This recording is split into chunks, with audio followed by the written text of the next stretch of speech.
Voy a abrir esto donde se quede y voy a leer. Voy a leer lo que aparezca. Y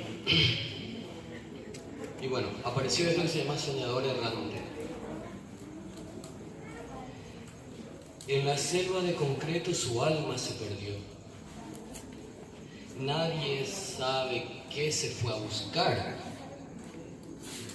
Como despedida eligió un mural y en la pared con un grito escribió: no te quiero como te quiero querer.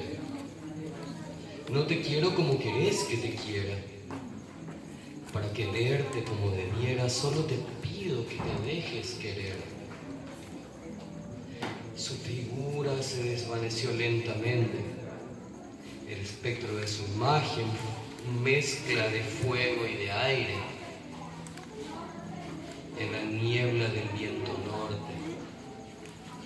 La luna cobija hoy sus pasos, tristes, cansinos, apesadumbrados.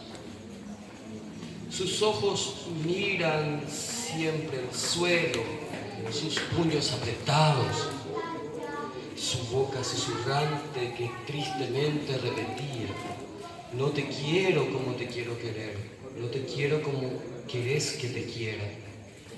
Para quererte como te quiero querer, solo quiero que te dejes querer.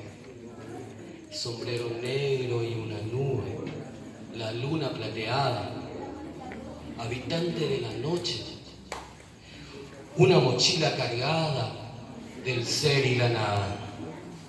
Un aplauso fuerte más, José.